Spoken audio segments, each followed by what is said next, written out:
Today on Ag News Daily.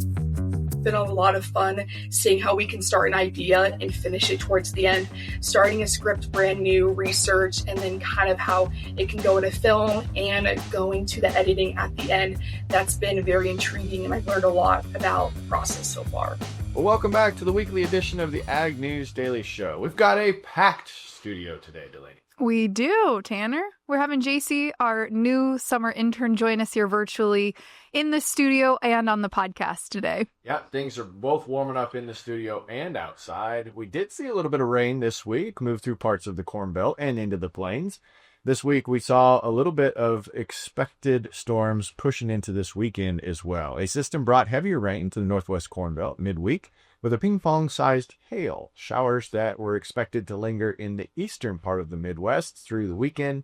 However, meanwhile, in southern areas, we remain drier as the storms have been tracking further north. Likewise, the Central Plains are mostly dry. Their persistent drought is stretching through northern Kansas and into Nebraska. The Northern Plains received scattered showers earlier this week, with more widespread rain from Thursday into today. While some improvements are expected, the overall drought relief has been very limited.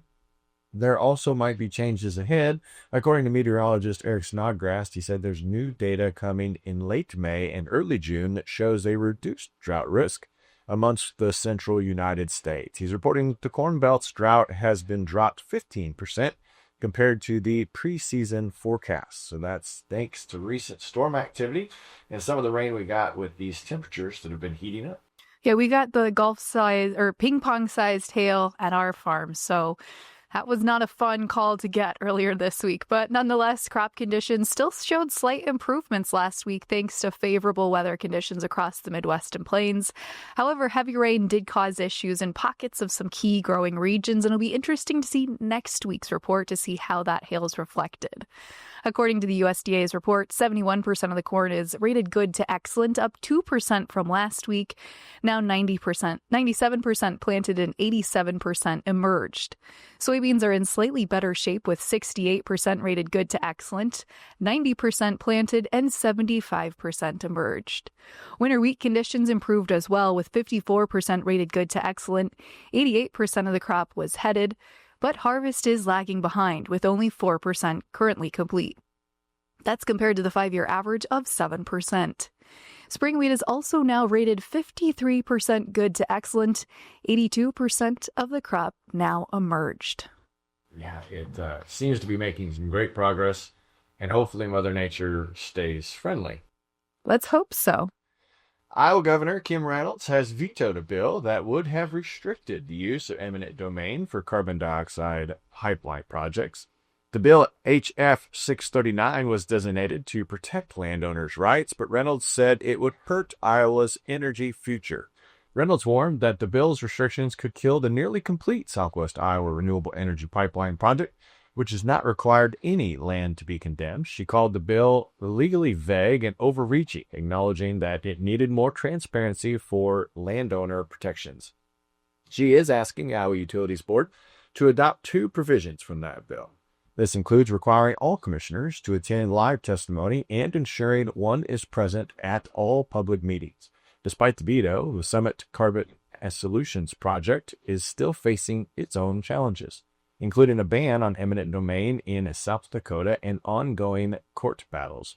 House Speaker Pat Grassley is calling for a special session to override this veto, saying that landowner rights must be protected. I also know that Twitter was abuzz yesterday around this veto. Energy groups have praised the veto, saying that it protects ethanol and farm economies, but agriculture remains mixed in its response. Opponents, including the Sierra Club, said the veto goes against public opinion, noting that 78% of Iowans oppose the use of eminent domain for carbon pipelines. As a national leader in agriculture, Iowa's handling of this issue could set the tone for how other states approach carbon pipeline projects and landowner rights. I don't think that statement is wrong. No, it isn't. And I think it's a very divided issue, especially in agriculture. Yeah, when I got a high level, I think the bill needed to be split up a couple different ways. While taking a look at trade headlines this week, after 2 days of negotiations, China and the U.S. have reportedly reached a trade deal. President Trump announced via his Truth Social account on Wednesday a deal with China was done.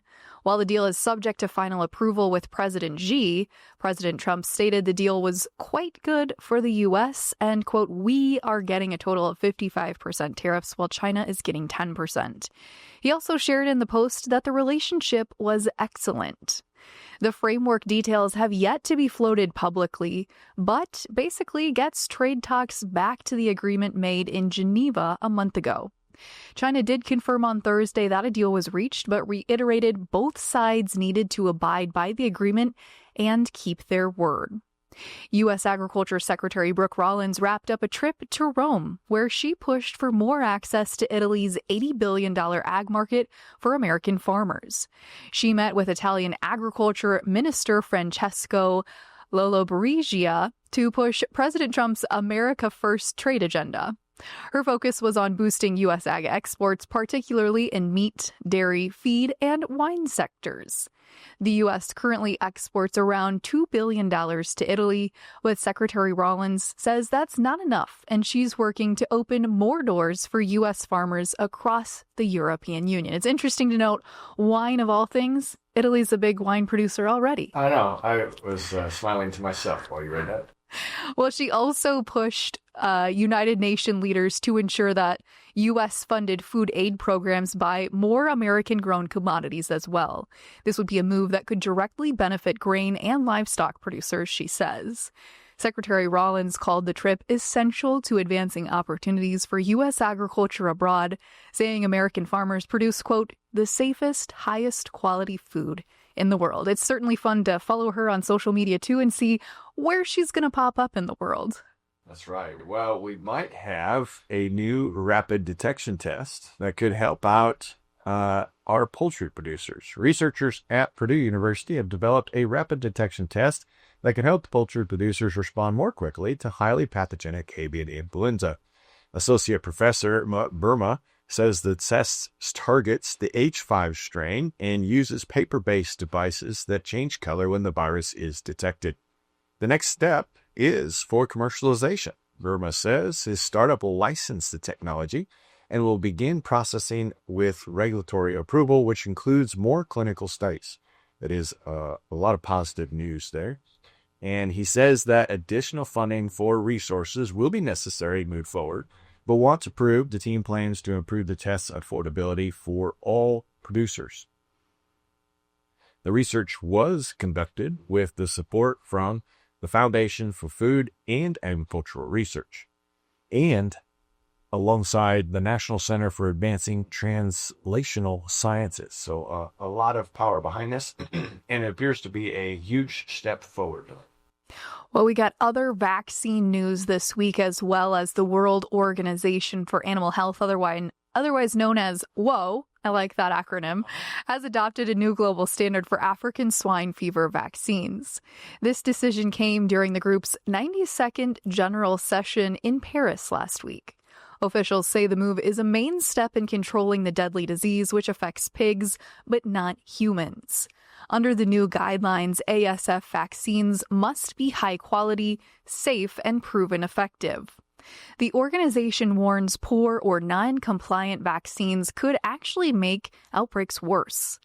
To meet the standard, vaccine makers must show their product reduces symptoms and limits the virus's spread. But WHO says vaccination alone isn't enough. Strong biosecurity, animal movement control, and import restrictions are also critical. The final call on whether to vaccinate is up to each country's veterinarian authority individually, but a new tool in the toolbox here potentially for countries. So WHO was saying whoa. WHO is saying whoa. Well, the USDA budget plan does have some cuts in it. Farmers may be facing a significant setback under the USDA's proposed 2026 budget. This is following last Friday's House Agricultural Appropriations Subcommittee markup. This proposal, though, would eliminate all discretionary funding for conservation technical assistance. This staff typically helps farmers manage soil, water, and wildlife habitats. Now, staffing at the Natural Resources Conservation Service would drop by nearly a third, from 11,000 to 8,000 employees. Although support will continue through the Farm Bill and Inflation Reduction Act, a reduction in staff could make it more challenging now for farmers to have access to conservation programs such as the Environmental Quality Incentives Program and the Conservation Stewardship Program. Now, this is not finalized. The House is pushing back, recommending the $850 million in conservation dollars, which is less than last year. That final decision now lies within the Congress and the courts. So we'll see if it gets to its final stages. Well, a couple other headlines here as related to reconciliation budgets. A new budget reconciliation package includes changes also to supplemental nutrition assistance programs, otherwise known as SNAP, along with new investments in rural communities. The proposal released by Senate Ag Committee Chairman John Boozman aims to lower SNAP spending by cutting waste, increasing state responsibility, and expanding training programs for recipients. Boozman says the goal is to encourage self-sufficiency and ensure taxpayer dollars are used responsibly. The package also updates farm safety net programs and expands risk management tools to help farmers and ranchers handle ongoing challenges. Chairman Boozman said, quote, "Farmers and ranchers are dealing with serious challenges that haven't been addressed for too long." This legislation provides updated safety net and risk management tools they need to keep producing safe, affordable food, fuel, and fiber. So we did see, of course, some similar legislation that would put jurisdiction at the state level to pay for some of that SNAP, and seeing some similar legislation there as well. Yeah, we also saw John Deere back in the headlines as far as an article that was posted. In a major development in the right to repair debate, a federal judge has ruled that John Deere must face an antitrust lawsuit brought on by the Federal Trade Commission. The FTC, along with 5 states, are accusing the equipment giant of violating antitrust laws by restricting how and where farmers can repair their machinery. The suit claims Deere forces farmers to use its authorized dealers. They claim that this drives up repair costs and limits competition. U.S. District Judge Johnston rejected Deere's efforts to dismiss this case. He found that the government's claims about Deere's control over the repair market to be legally sufficient. This adds to Deere's legal troubles. In a separate lawsuit, farmers say that the company blocks access to essential repair software, making it nearly impossible to fix equipment without going through a dealer. Farm for Profit recorded a right to repair episode that had a really good response. It was quite interesting to try and get behind the curtains on that as well. But we did see a Missouri farmer, Jared Wilson, told NBC News that delays and high costs for dealer-only repairs have cost him hundreds of thousands of dollars during this planting season. The right to repair advocates are arguing that Deere's control over digital tools is hurting the farmer and stifling competition. So it'll be interesting to see how this pushes forward. And from my take, why only Deere? There's other manufacturers that have the same. Well, I think it'd be interesting, like you said, to check out that Farm for Profit episode and see the other side of the story. U.S. ethanol production hit a record high last week, averaging 1.12 million barrels per day, according to the Energy Information Administration. That's up about 15,000 barrels from the previous week and nearly 100,000 more than a year ago. Iowa State University reports profit margins for the average Iowa ethanol plant improved, with many turning a profit now after spring maintenance is over. Ethanol demand also stayed strong last week as stocks dropped to around 24 million barrels, which is the lowest level so far this year, but remains slightly above levels from a year ago. The Renewable Fuels Association says refiners and blenders bought more ethanol, and gasoline supply also increased. Exports averaged about 150,000 barrels per day, up slightly from last week, and up about 26,000 barrels compared to last year. Corn use for ethanol remains on track to meet or exceed USDA's target by the end of the marketing year here in August. And stay tuned for our market segment as we chat a little bit more about some ethanol-related news coming up soon. That's right. And to move on from the news into one of our interviews for today, we're excited to welcome Jacie Ambrose, our newest intern here at the Ag News Daily team, a Nebraskan, a native there that got started in rural local radio. She now developed a passion for communications We got to sit down with her to learn more about her background and what drew her to working in ag media and what she's looking forward to doing with us, mainly me.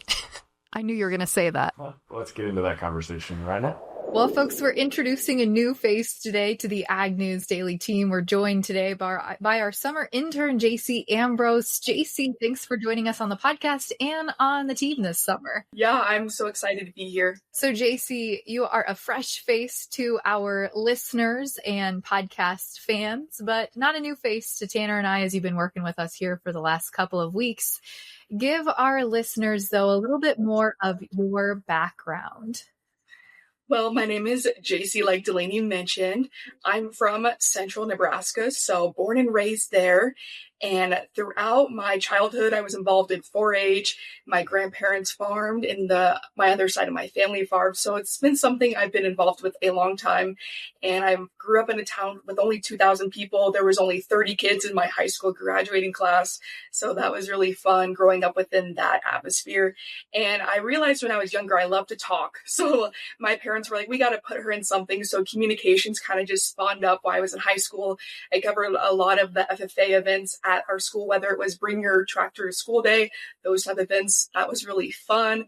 And I got out of high school about 2 years ago, and I was like, what do I want to do? I loved doing accounting and business, but I also love to talk and create content for people. So I decided to go to community college first, and I had 2 degrees in business as well as broadcasting. So that's what I achieved there.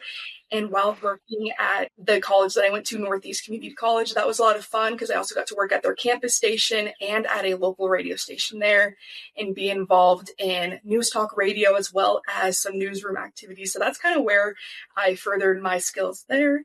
And I graduated from Northeast last month. I feel like time is flying by. And now I attend the University of Nebraska Omaha. So that's kind of where I'm at. I'm not done with school, unfortunately. I got 2 years to go. So I'm sitting pretty with that for now. That's great. Well, I'm excited to have you on the team and to be able to help provide some support for us throughout the summer and upcoming months. As you look forward to your working with us, what do you find most intriguing? I think the most intriguing part about being a part of the podcast so far these past couple of weeks is really getting to sit through a whole process of working together with you guys and Delaney and Michelle, our other intern. It's been a lot of fun seeing how we can start an idea and finish it towards the end, starting a script brand new, research, and then kind of how it can go into film and going to the editing at the end. That's been very intriguing, and I've learned a lot about the process so far. Now, Jason, we cover a wide gamut of different topics within the news sphere. I would say Tanner and I probably have topics we tend to maybe prefer or lean into or have stronger preferences toward. In your last few weeks, as you've been writing the script and learning more about news and information that pertains to farmers and ranchers, what areas do you feel like really resonate most with you? Yeah, so I really like local news. I know we're reaching everybody through Ag News Daily, but I grew up in local media. I worked in local media, so more local stories is something really fun. And I think ag policy has been a big topic. I didn't know a lot about it coming into this, so I've gotten to learn a lot more. And at first I thought it was kind of boring, but now it's a whole new world for me, and it's really intriguing to learn more about what's going on down on Capitol Hill and how it affects us. Yeah, it's one thing to be able to help build that script, but it's secondly an interesting position to know what the audience likes to take in as far as knowledge base goes. I'm excited for you to be a part of the team, and for me, I'm curious if you know where you want to go after you work with Ag News Daily. Yeah, that's a great question. It's kind of weird because I'm only 20 years old, so I feel like I'm running out of time, but then older people are telling me chill out. So that's what I'm trying to do. But after this, I really want to explore of local media from where I kind of grew up in rural Nebraska. I think it's so important to have that kind of localness, and I feel like it's kind of going away. There's less reporters and journalists out in areas that don't have as many people. So I'd love to serve there and be a voice for people like who I grew up around. So that's something I'm really looking forward to after I graduate. When you say older people, you mean people like Delaney, right? Tanner, you're older than I am. But I think that raises a good point. Not the being old part, but the generational shift we're seeing right now in media consumption. It's something Tanner and I talk a lot about. Both of us having podcasting backgrounds, but then I also have, more of a traditional media background as well, working in TV and radio. And Jacie, you having your start in radio, you're now going to be more involved with the National Association of Farm Broadcasting as well and attend their annual convention this fall. But I'm curious to know, because you are a is it Gen X? Gen Z? Gen Z. Gen Z, thank you. I always get confused. You're a Gen Zer, but you have a love for radio, local radio, which I find super interesting. Do you think that your generation, you're part of the norm, or do you think that your generation is more interested in consuming digital type of content like what Tanner and I have been producing for the last handful of years? I do think I am a little different on that side of things. When I tell people my age that I work in radio, they're like, oh, people listen to you. So it's been kind of weird. So I think it's kind of been interesting to present ideas of how radio and traditional broadcasting can kind of step up to a more modern feel, whether it's streaming like what we do here or different things like that. I think overall, people who are younger are going to bring a new, fresh face and hopefully entice younger audiences to enjoy traditional broadcasting. Yeah, I got my start in radio as well. I had a buddy of mine that we went over and played classic rock on our Sunny Side Up in the Morning radio show at Buena Vista University.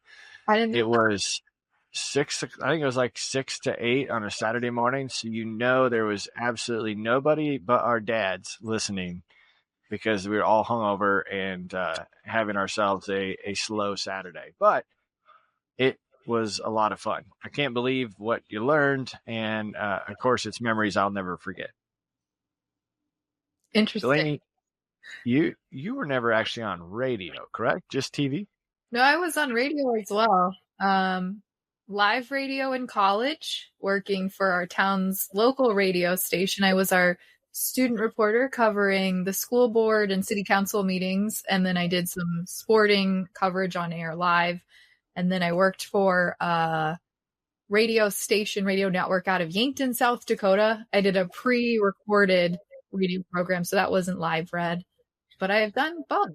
And I do have a love for both. But I felt like when we started the podcast, Tanner, part of that was seeing this shift toward people wanting to consume content, consume news on the go at a time when it was convenient for them, as opposed to when I was growing up, we had to stop at noon every day, take a break for lunch, and log on or, turn on the radio to listen to Mark Pearson on The Big Show. That was the big one here in the state of Iowa. So it's interesting to hear more, Jacie, from your perspective as a person going through broadcast training and radio courses now, to hear what they're teaching your next generation in college today.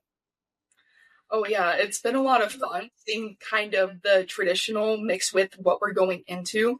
At the community college I attended, it was still kind of like older stuff, but we kind of had it trademarked to something new with more streaming, more social media content to hopefully reach out to college kids who maybe aren't listening on the radio dial. So that was a lot of fun learning how to appeal to both audiences. Well, Jacie, our audience knows that I've got a couple of hobbies. I enjoy playing golf and making fun of Delaney, but do you yourself have any hobbies that you'll be taking on this summer? I think this summer I'm more torturing myself since I'm taking 3 summer classes along with working with you guys. But I currently will live with my sister, who's my triplet. I'm a triplet, fun fact. So it's been a lot of fun getting up to trouble with her over in Omaha right now. So it seems like we're just going to a lot of coffee shops lately. We went to Topgolf the other day, so I can relate to the golf type stuff. I'm not very good, but overall it's been fun to walk around and be here in a big new city because I just moved here. And I have my cat that I really love. I think she's like right where's she at? She's right there. So she's listening to our conversation. So I love being with her, love watching movies. And if I can get in the side-by-side back home this summer, that'd be fun to go ride around on there with my siblings. I forgot. I thought you were I thought you were a twin, actually. So I'm glad you mentioned the triplet fun fact because that's super unique. Jacie, another fun question for you since you mentioned social media. What is your favorite social media platform that you'll be excited to dig more into this summer? I think this comes as no surprise because we talked about how I'm Gen Z, but I really like TikTok. I think the algorithm is very unique and the trends that come upon it, it's like something new every day and it's hard to keep up, which I really like to scroll for hours on there. I'm trying not to this summer, trying to keep busy, but I think TikTok is something that we could use to our advantage. So maybe we'll have some more content on there coming up this summer. I figured you were going to say Instagram, so I'm happy to hear that you are a TikTok fan alongside us. But again, so thankful that you get to help us out this summer and can't wait to host the news with you to build that cohesiveness and let this team run. But that's what I've got for today, Delaney. Yeah, Jacie, I think maybe just one final question before we wrap up. You know, as you look at the future of farm broadcasting and ag media, you're in the trenches right now learning about it from a school perspective. What do you see as the future? What's your prediction here? I think for the future, it's kind of hard to pinpoint one little thing because it seems like things are just going crazy. But I think for the future, I'm most excited to see how technology really comes into play. We live in a very technological world, but coming up with the new AI within even agriculture, I think that'll be fun to see and how everyone's going to have to differentiate themselves within that world. So that is something definitely in 5 years that I think is going to be hitting the farm broadcasting community. Absolutely. And folks, you can catch Jacie co-hosting with Tanner on the podcast next week as I'll be off on assignment. So Jacie, thanks again for hopping on with us today. We're looking forward to having you on the team this year. Yep. Thank you so much. Now let's take a look at Josh Linville's latest fertilizer update. Fertilizer markets remain under pressure as conflict and supply issues are at the forefront. In nitrogen news, Ukraine has hit a major Russian fertilizer plant for the second time in recent months. This facility produces 10% of all Russia's urea and nearly 40% of its ammonium nitrate. It reported suffering heavy damage and can't operate without its ammonia unit. India is preparing a new urea tender, but details remain limited. In North America, urea prices are falling after spiking this spring due to those tight supplies and an early planting window. Phosphate prices are on the rise. India is now paying more than $775 per ton for that fertilizer, which is a sharp increase up from $640 earlier this year. Chinese exports are facing new restrictions, and production here in the U.S. has hit record lows. With tariffs still in place, major exporters and high prices are expected to continue. Potash prices are also rising as India buys over 1 million tons from Russia and Belarus at rates $75 higher than last year. So Delaney, that's fertilizer news. What do we see this week in the grain markets? Well, this week, of course, we had a couple big headlines, one of which was the June WSDA report, which really turned out to be a non-headline. That was released Thursday morning and was mostly a neutral report. For the 2025-2026 marketing year, lower ending stocks for both corn and wheat were reported, while soybeans were in line with the average trade expectations. The USDA didn't make any adjustments to South American production for the 2024-2025 crop year, and that was kind of maybe some major headlines there coming from WSDA. Weekly export sales this week were also lackluster, at or below trade expectations. So those two reports, really nothing to report on. However, minutes before the WSDA was released, news broke that the Trump administration is expected to release their renewable fuel volumes proposal on Friday today, stealing the show away from that snoozer of a report. And Arlen Suderman with StoneX says to keep your eyes on the Middle East, where Iran is ramping up their nuclear weapon capabilities. Iran has enough enriched uranium to potentially produce 9 nuclear bombs, and tensions are on the rise in the region, raising concerns, he says, for energy and fertilizer supplies coming from that region. So a little bit of a larger geopolitical headline there to wrap us up, but also something to keep in mind with fertilizer energy as well. I always find it fascinating, the intel that nations have to be able to identify that they have enough to make 9, not 10 or 8. Yeah, it is pretty crazy to see all of that. But this weekend's Father's Day. That's right. Happy Father's Day to you. #GirlDad. That's right. And a sports dad. We'll be out dining Marching softball this weekend. So a great spot to be, listeners. We want to wish all of you a happy Father's Day as well. Make sure you reach out to those that matter to you and reach out to us because hopefully we matter to you also. Hit us up on social media, follow us, and leave those comments. We appreciate you sharing this with your families and friends. We'll be back next week with a fresh set of news and another interview to share. That's right. What do you say we let people go? Let's let them go.